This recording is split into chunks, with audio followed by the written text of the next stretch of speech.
Hello everyone, welcome back to S biology. और आज के वीडियो में अपन एक इंपॉर्टेंट टॉपिक के ऊपर डिस्कस करेंगे और वो इंपॉर्टेंट टॉपिक है नीट 2023 में सिलेक्शन क्यों नहीं होता स्टूडेंट का। आखिर आखिर जो स्टूडेंट है पूरे साल अच्छे से मेहनत करता है, लेकिन आखिरी के टाइम में ऐसा क्या हो जाता है कि उसका सिलेक्शन नहीं होता। कहीं ना कहीं वो चूक कर जाता है उस छोटी सी चीज़ों के लिए, जिससे कि वो सिलेक्शन से बाहर हो जाता है और ये चीज़ें उसको काफ़ी डिप्रेस करती है इस टाइम पे। तो क्या करना चाहिए स्टूडेंट को, इसके ऊपर अपन डिस्कस करेंगे। 100 डेज अभी बचे हुए हैं नीट में, तो वीडियो को एंड तक जरूर देखना, आपको जरूर इसका फायदा होगा। लेकिन उससे पहले अगर आप चैनल पर नए हो तो प्लीज़ चैनल को सब्सक्राइब कर लो। सबसे पहले वीडियो को लाइक कर देना अगर वीडियो पसंद आए तो, और ज़्यादा से ज़्यादा स्टूडेंट के पास शेयर कर देना अपने दोस्तों के साथ, ताकि उनका भी फायदा हो सके। तो चलो स्टार्ट करते हैं आज का वीडियो। तो जैसे ही आप सभी लोगों को पता है कि अब नीट में ऑलमोस्ट 100 डेज बचे हुए हैं। 100 डेज बचे हुए हैं एग्ज़ाम का। तो आप सभी को पता है कि 7 मई को नीट का एग्ज़ाम होना है। तो लगभग 100 दिन एग्ज़ाम के बचे हुए हैं। तो इसमें क्या क्या स्टूडेंट गलती करते हैं जिससे कि उनको इसका नुकसान होता है, और क्या उनको करना चाहिए जिससे उनको फायदा हो। सबसे पहली जो कमी होती है स्टूडेंट की वो होती है आत्मविश्वास, यानी कि सेल्फ कॉन्फिडेंस। उनमें सेल्फ कॉन्फिडेंस गिर जाता है क्योंकि उनको लगता है कि मैंने काफ़ी सारी पढ़ाई कर ली है लेकिन फिर भी कुछ नहीं हो पा रहा, तो उनका सेल्फ कॉन्फिडेंस काफ़ी गिर जाता है। एक और उनका तरीका होता है कि किसी सॉरी, उनका जो दोस्त होते हैं उनके ज़्यादा मार्क्स आ रहे होते हैं, तो उनको लगता है कि मैं तो पढ़ नहीं पा रहा हूँ, मेरे दोस्तों के साथ ज़्यादा मार्क्स आ रहे हैं, या फिर स्टूडेंट के ज़्यादा मार्क्स कैसे आ रहे हैं, मैं इतना पढ़ रहा हूँ, मेरे मार्क्स क्यों नहीं आ रहे। तो इससे उसका कॉन्फिडेंस डाउन हो जाता है। तो इसको आपको डाउन नहीं करना है, अपनी स्टडी पे फोकस रखना है। आपको खुद को पता है कि आपकी कहाँ कमी है और आपको क्या आता है क्या नहीं आता है। जो नहीं आता उस पर ज़्यादा फोकस करो, जो आता है वो तो आता ही है आपको, उसके ऊपर बार बार प्रैक्टिस करके क्या ही फ़ायदा। ऐसा नहीं है कि उसको छोड़ना है, लेकिन जो नहीं आता उसको ज़्यादा आपको फोकस करना चाहिए। तो इसके लिए नेक्स्ट स्टेप है प्लानिंग। तो अगर आप ये चीज़ प्लानिंग से करोगे, प्लानिंग हर चीज़ की बना के रखोगे, ऐसा नहीं है कि कभी फिजिक्स उठा के पढ़ ली, कभी केमिस्ट्री उठा के पढ़ ली, कभी बायो उठा के पढ़ ली, कभी फिजिक्स पढ़ने का मन नहीं कर रहा, कभी बायो पढ़ने का मन नहीं कर रहा। तो ये नहीं करना है, आपको अच्छे से प्लानिंग करनी है कि आपको किस टाइम पे क्या पढ़ना है। तो इसके लिए आपको काम आएगा टाइम टेबल। अपना टाइम टेबल बनाओ। बहुत से स्टूडेंट होते हैं जो टाइम टेबल बनाते हैं लेकिन उसको फॉलो नहीं करते, तो टाइम टेबल बनाने का फ़ायदा नहीं है। तो लेकिन टाइम टेबल सिर्फ उन्हीं स्टूडेंट्स को बनाना है जो उसको अच्छे से फॉलो कर सके। अगर खुद नहीं बना सकते तो अपने टीचर से बनवा लो जिससे आप अच्छे से जानते हो, या फिर उस इंसान से बनवा लो जिससे आपको लगता है कि अगर उसने बनाया है तो इसको मुझे फॉलो करना ही होगा, ताकि आपको एक ऊपर एक रिस्पॉन्सिबिलिटी आ सके। तो उस अकॉर्डिंग आप अपना टाइम टेबल बनाओ, तो उससे आपको बहुत ज़्यादा फायदा होगा। टाइम टेबल होगा क्या कि जिस टाइम पे आपका जो मूड होता है उस टाइम से अपना सब्जेक्ट सेलेक्ट करो कि सुबह मॉर्निंग में आपको कौन सा सब्जेक्ट पढ़ना है, दोपहर में आपको कौन सा पढ़ना है, और शाम को आपको कौन सा पढ़ना है। क्योंकि आपको पता है कि अगर आपको नीट में सिलेक्शन लेना है, डॉक्टर बनना है, तो आपको पढ़ना तो पड़ेगा ही।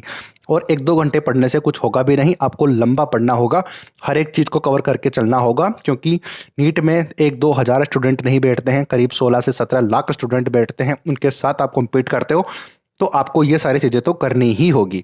अभी आप कोचिंग में हो, आपको भीड़ कोचिंग में भी बहुत ज़्यादा लगती होगी, लेकिन जब वहाँ एग्ज़ाम सेंटर पे जाओगे, एग्ज़ाम फॉर्म फिल होंगे, तब आपको पता चलेगा कि कितने लोग एक साथ बैठ के एग्ज़ाम दे रहे होंगे।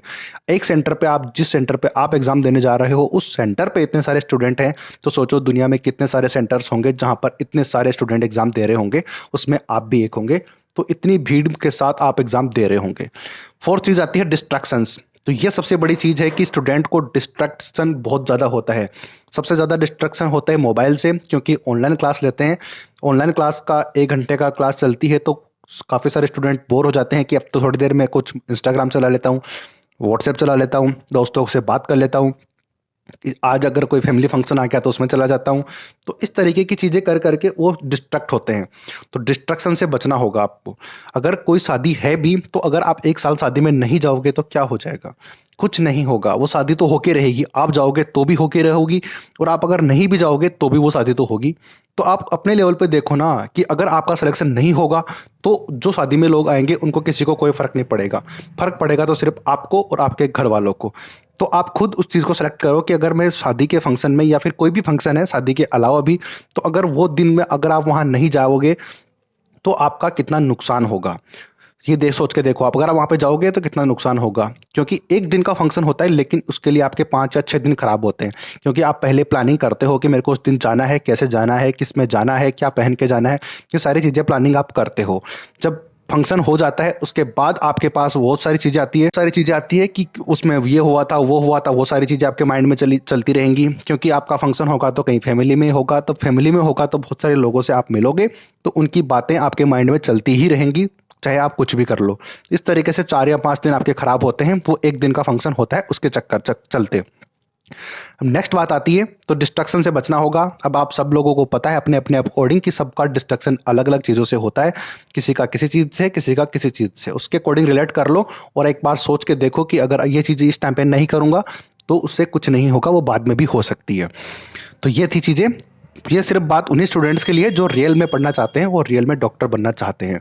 अगर आपने यहाँ तक ये वीडियो ज़रूर देखा है तो आप रियल में पढ़ने वाले स्टूडेंट हो, तो आप वो चीज़ें छोड़ दो जो मैंने अभी तक बताई है और अच्छे से चीज़ों को करना स्टार्ट कर दो।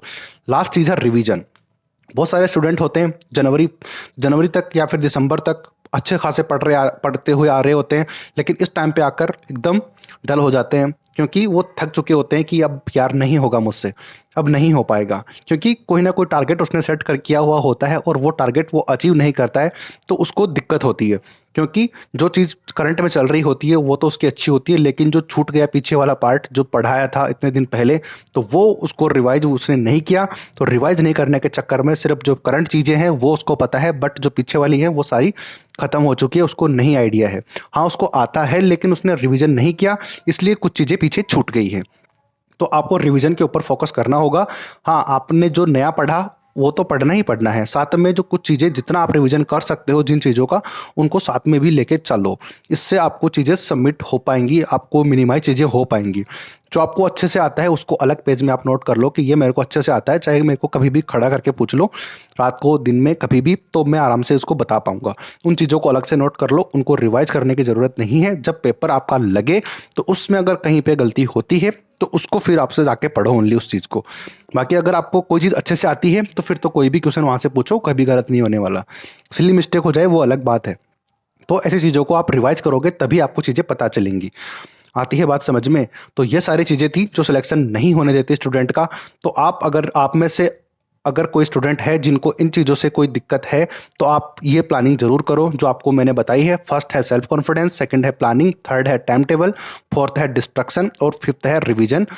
तो ये चीज़ें अगर आप कर लोगे तो आपको ज़रूर कुछ ना कुछ फ़ायदा ज़रूर होगा। बाकी आप जैसा कर रहे हो करते रहो, बट थोड़ा सिस्टमेटिक तरीके से करो ताकि आप सिलेक्शन की रेंज में रहो। तो आई होप कि आपको ये बातें समझ आई होंगी। अगर वीडियो पसंद आया है तो लाइक ज़रूर कर देना, चैनल को सब्सक्राइब कर देना। मिलते हैं किसी ऐसी अपडेट के साथ, तब तक के लिए बेस्ट ऑफ लक। जय हिंद।